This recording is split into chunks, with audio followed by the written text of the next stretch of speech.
And samskara is a Sanskrit word that means impressions in our subconscious mind. So in other words, they are our memories.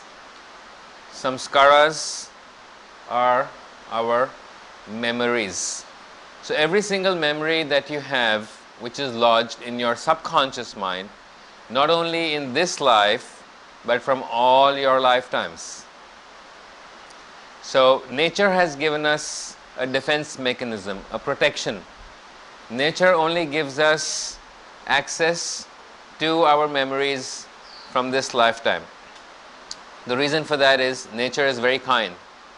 If it gives us our memories from all our lifetimes, all the traumas, all the suffering that we've had in all our lives, if we can access all of that at the same time, then we will not be able to handle it.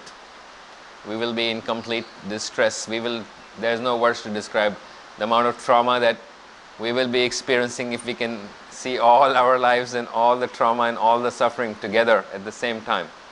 It's a huge, huge mountain that we cannot really handle. So samskaras, like I said earlier, are the memories that are contained in our subconscious mind, or the impressions. The literal meaning of samskara is impressions contained in our subconscious mind.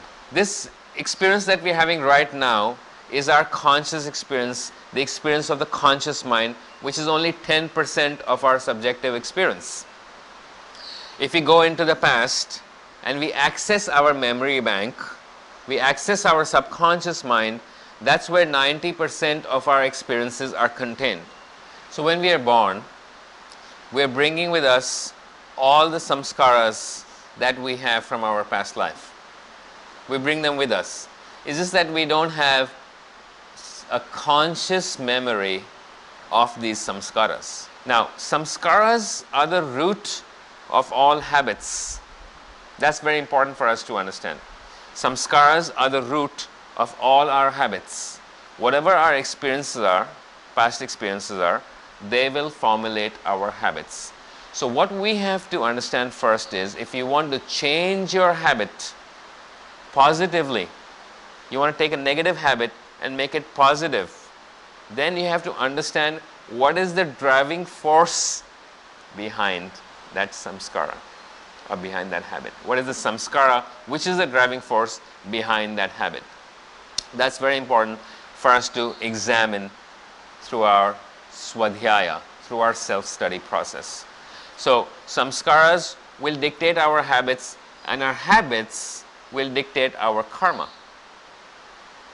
So if you have a habit of reacting, sometimes overreacting to words, so if some people say some words to you and you react to those words, then there's a karma associated with that reaction, which is based on your habit of reaction. You are habitually prone to just react to somebody without being mindful of what is the situation.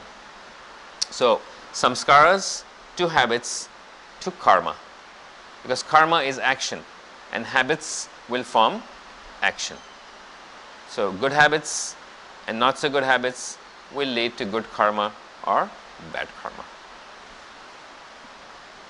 So what we have to first analyze in our swadhyaya practice, in our self-study practice, is what are the samskaras that are not working for us, which essentially means what is my thinking process which is not working for me.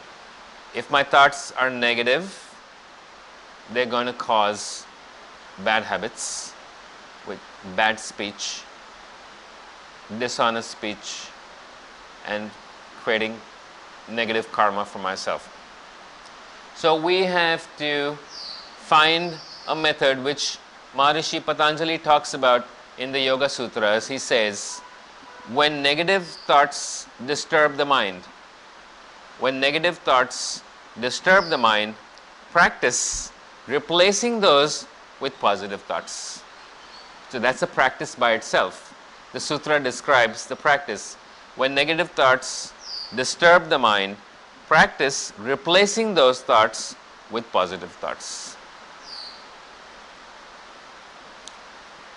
Now, how is a method to develop positive samskaras? One of the easiest methods to develop positive samskaras is to read spiritual literature.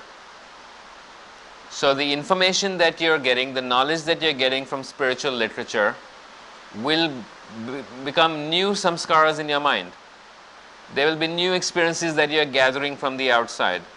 So for example, you can study the Patanjali Yoga Sutras, which is a scientific analysis of how our mind is working. In other words, Maharishi Patanjali was a great psychologist. He understood the psychology of the mind and how we can apply that psychology into our yoga practice. And of course, his goal of the yoga practice is liberation or samadhi. So his entire 4 chapters, the 196 sutras contained in the Patanjali Yoga Sutras, describe the road to samadhi, divided in 4 chapters and 196 sutras. There is a method, a scientific method based upon the psychology of the mind that he has understood through his own practice, and now he's sharing his enlightenment in the form of the Yoga Sutras. So one of the easiest ways to develop new samskaras, to develop a new practice, to develop a new way to look at life, have a new perspective towards life, is to understand and practice the Yoga Sutras. Another great textbook, one of the richest textbooks in terms of spiritual knowledge, is the Bhagavad Gita. And in Bhagavad Gita, Lord Krishna is giving the essence of the yoga practice: Karma Yoga, Bhakti Yoga, Raja Yoga, Jnana Yoga. All these terms that we have studied and understood are coming from the Bhagavad Gita.